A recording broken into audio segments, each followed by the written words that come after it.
ওরা কুকিজ কিনা নিয়ে আসছে, এই যে এরকম এই কুকিজ এরকম 6টা নিয়ে আসছে 200 টাকা দিয়া, 200 দিরহাম। সুবহানাল্লাহ। তো এই যে টেস্ট কি বলবো, মানে দুধ দিয়ে বেশিরভাগ বানানো আর হালকা পাতলা কিছু দিছে। তো এটা নাকি অনেক স্পেশাল, কিন্তু আমি খাইয়া দেখলাম যে আসলে যে কি স্পেশাল আছে এটার মধ্যে বলে বোঝাতে পারবো না। এই যে দেখেন, তো নূর খাইতেছে। 6টা নিয়ে আসছে, 6টা হয়েছে 200 টাকা। তারপর আবার গাড়ি দিয়ে যে নিয়ে আসছে সেটা টাকা হয়েছে আবার 30 টাকা।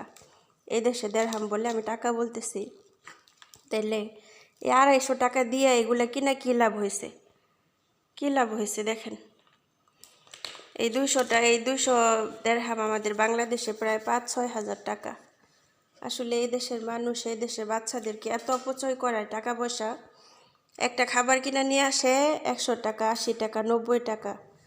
মানে সুবহানাল্লাহ। আসলেই মুসলমান হিসাবে যে একটা অপচয় মানে কম করা, এটা ওনারা করে না। তা আমি জিজ্ঞাসা করি মেয়েদেরকে যে তোমরা যেরকম অপচয় করো, আমরা তো অপচয় করতেছি না, আমাদের চাহিদা আমরা করতেছি, আমাদের ইচ্ছা করে তাই। আর এটা তো আমার বাবার টাকা না, এটা হচ্ছে সরকারের টাকা।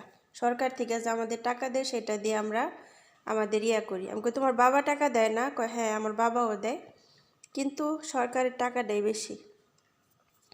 প্রতি মাসে ওদেরকে মান্থলি টাকা দেয় প্রতিটা বাচ্চাদেরকেই। এদেশে ধনী গরিব এরা কোনো ভেদাভেদ নাই, সবাইরে দেয়। তো আলহামদুলিল্লাহ, মানে বয়স্ক মানুষদেরকেও দেয় যাদের এদেশে পাসপোর্ট আছে আর কি। আলহামদুলিল্লাহ।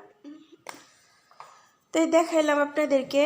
আসলেই কেউ পায় না, কেউ খায় না, কেউ আবার ফালাইয়া দেয়। সুবহানাল্লাহ। এই যে এগুলা সব ফালাই দিতে হইব, এটা শুধু ভালো আছে। তো এটা আপনাদের সাথে শেয়ার করলাম। কেউ আবার বলবেন না যে আপনি এইভাবে বললেন ওইভাবে বললেন। আসলে দেখাইলাম যে 6টা এরকম 6টা কিনে নিয়ে আসছে 230 টাকা। লাভ কি?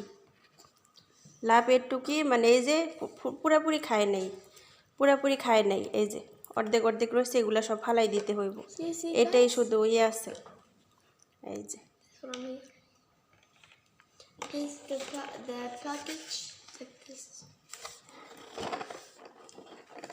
এই যে প্যাকেজ।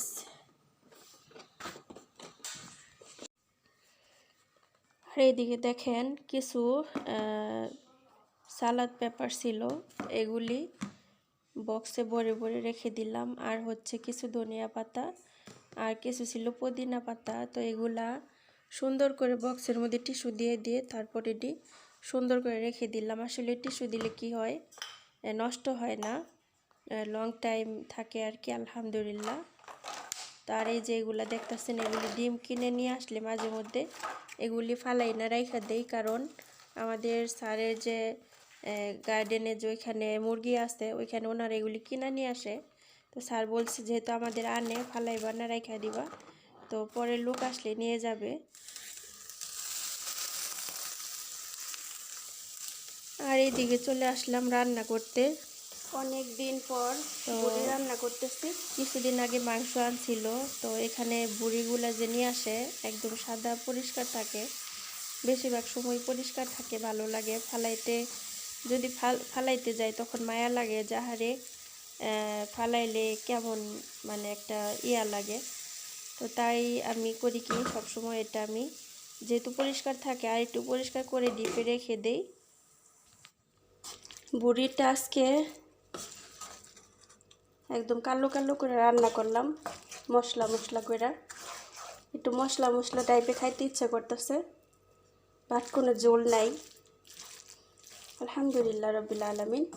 আমি বুড়ির সাথে হালকা হালকা একটু মাংস ছিল, ওই মাংসগুলো আমি সাথে দিয়ে দিছি। তো মাংসগুলো একদম ছোট ছোট করছি, তো দেখা যাচ্ছে না।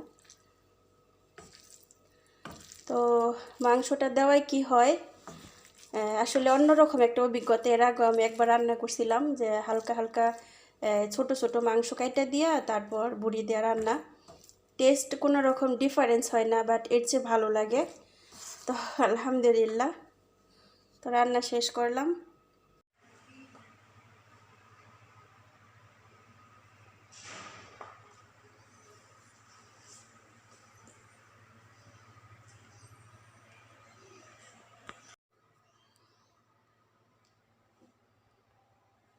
দেখেন কত বড় বিপদ থেকে রক্ষা পেলাম, আলহামদুলিল্লাহ রাব্বিল আলামিন। এই যে এখানে একটা ইয়া ছিল, এটা ভাঙ্গা আমি এখানে আসছিলাম টেবিলে এই অলকলরটা বিছানোর জন্য, খাবে দুপুরে। এই টাইমের মধ্যে দেখেন সুবহানাল্লাহ একদম সব ভাঙ্গা চুরমার হয়ে গেছে। কত বড় বিপদ থেকে আল্লাহ রক্ষা করলো, আলহামদুলিল্লাহ। এগুলো সব হয়েছে লাইট। এই যে দেখেন, লা হাওলা ওয়ালা কুওয়াতা ইল্লা বিল্লাহিল আলিয়্যিল আযীম। সুবহানাল্লাহ, একদম ওই রান্নাঘর পর্যন্ত চলে গেছে। মানে এটার আমি ভয়ে আতঙ্ক হয়ে গেছি। এই যে দেখেন এগুলো সব কিন্তু লোহার, এটা লোহার। হ্যাঁ, এই যে এটার ভিতরেও লোহা দেওয়া। আমি যদি এখানে টেবিলটার মধ্যে যদি কাগজটা বিছাইতে যাইতাম, একদম মাথার উপরে পড়তো। তো দেখেন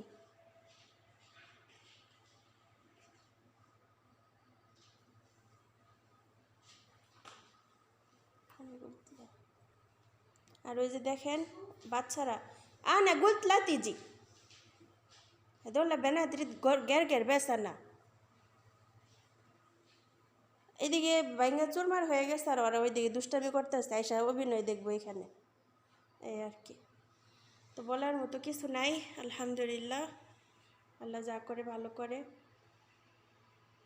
আমি একদম আতঙ্ক পড়ে গেছি যে কি অবস্থা, একদম পুরাটা পড়ে গেছে, পুরাটা দেখেন পুরাটা।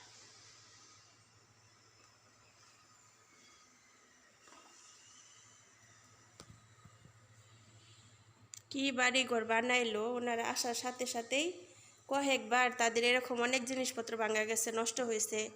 কি মিলিয়ন মিলিয়ন টাকা দিয়ে বাড়ি বানায়, অথচ বাড়ির জিনিসপত্র ভাঙা যায়, মানে কিভাবে সম্ভব? আমি এটাই বুঝি না। এত এত লাখ লাখ কোটি কোটি টাকা দিয়ে বাড়ি বানায়, অথচ ওনাদের ওগুলো টিকসই করে না বেশি দিন। এই যে ডয়ের যেগুলো দেখতেছেন, এগুলো থেকেও ভাঙ্গা ফাটা এগুলো আছে, মানে সব দিকে। এই আর কি, বলার মতো কিছু নাই, এই হচ্ছে বিষয়।